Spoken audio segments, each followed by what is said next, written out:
आज मैं आपको कुछ ऐसे इंग्लिश के शब्द या हम कहें इंग्लिश के वर्ड बताना चाहता हूँ जिनमें कुछ अल्फाबेट समझते हो ना?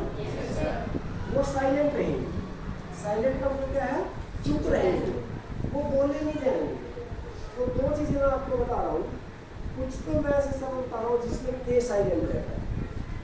तो एक मोटी सी पहचान है हमारी कि के बाद अगर एन आता है, के बाद एन आता है तो के उन केसों में साइलेंट रह जाएगा। क्या रह जाएगा? साइलेंट। तो के कौन कौन से वर्ड आएंगे? देखो,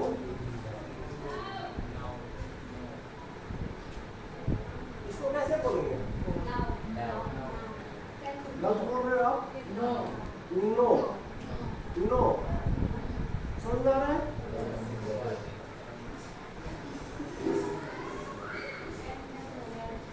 तो यहाँ पे ये जो वर्ड है आपका, ये क्या हो जाएगा? साइलेंट। क्यों? क्योंकि मैंने आपको बताया था कि के बाद अगर एन आ जाए तो के क्या रहेगा? साइलेंट। दूसरा वर्ड देखो, नी। यहाँ पे के बाद एन आया तो के इज साइलेंट। नॉलेज,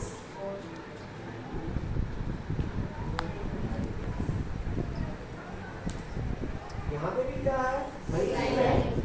के बाद एन आया हुआ है, के क्या रहेगा? साइलेंट। नो, के बाद एन है, ये क्या रहेगा? साइलेंट।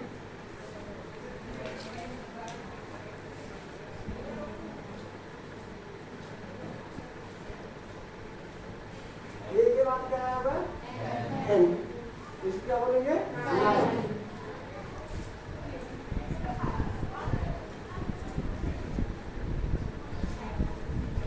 नेक।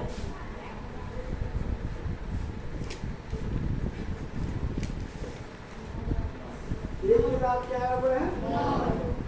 के बाद एन आया हुआ है तो के क्या रह जाएगा?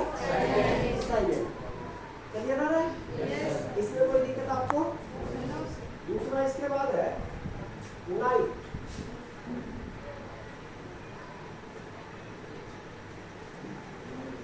के बाद क्या आया है? एन आया हुआ है, के क्या रह जाएगा? साइलेंट। इसके बाद आपका नोन। के बाद क्या आया हुआ है? एन। तो के क्या रह जाएगा? साइलेंट। निकल्स।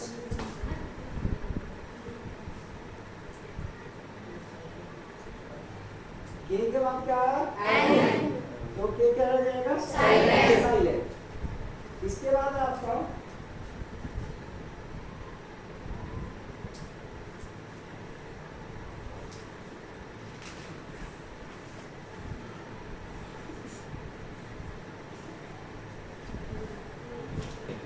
के बाद एन आया तो के क्या रह जाएगा? क्या बोला जाएगा? न्यू। ठीक है। अब यहाँ पे मैं थोड़ा सा एक चीज और क्लियर करना चाहता हूँ।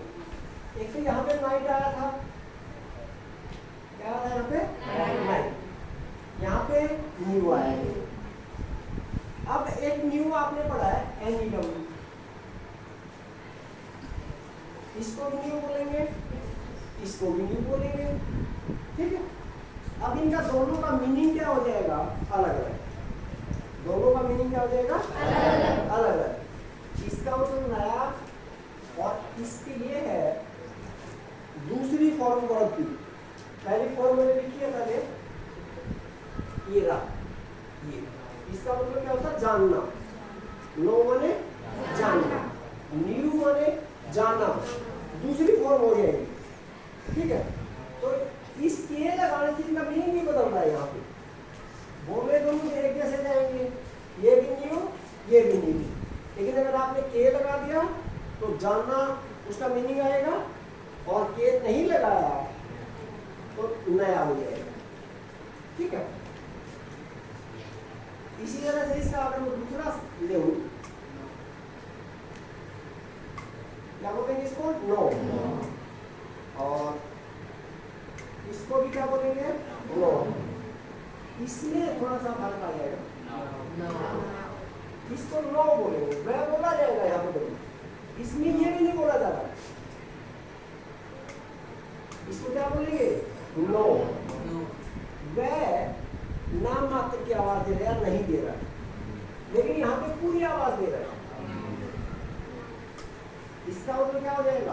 अब इसका मतलब नहीं और इसका मतलब जानना। जबकि लगभग तीनों में थोड़ा सा डिफरेंस है। इसमें के का डिफरेंस है, इसमें डब्ल्यू नहीं आया हुआ, इसमें डब्ल्यू नहीं आया हुआ, इसमें डब्ल्यू आया हुआ है। तो इन शब्दों को आपने बड़े ध्यान से देखना है। पहले इनको बोलने आने आपको आने चाहिए, ठीक है। अब है डब्ल्यू की मैं बात कर रहा हूँ। किसकी बात कर रहा हूँ? डब्ल्यू में पहचान आपकी क्या है कि डब्ल्यू के बाद अगर आर आता है, डब्ल्यू के बाद आर, तो डब्ल्यू जो है वो साइलेंट रह जाएगा, बोला नहीं जाएगा।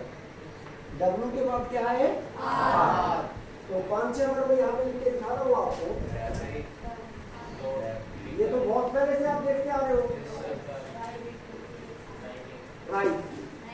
तो डब्ल्यू के बाद क्या है? आर। तो डब्ल्यू क्या रह जाएगा?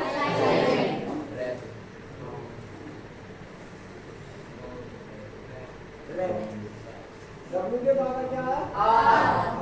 तो क्या हो जाएगा? W silent.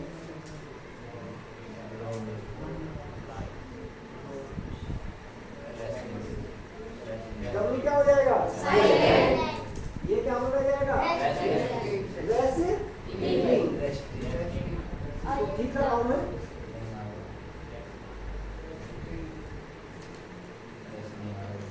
रेस्टिंग। यहाँ पे टी भी साइलेंट होगी, यहाँ पे टी क्या होगा? साइलेंट। उसमें टी के बाद में आपको बताऊंगा। यहाँ पे तो इसलिए बताया कि बीच में एक वर्ड और एक अल्फाबेट और साइलेंट हो गया।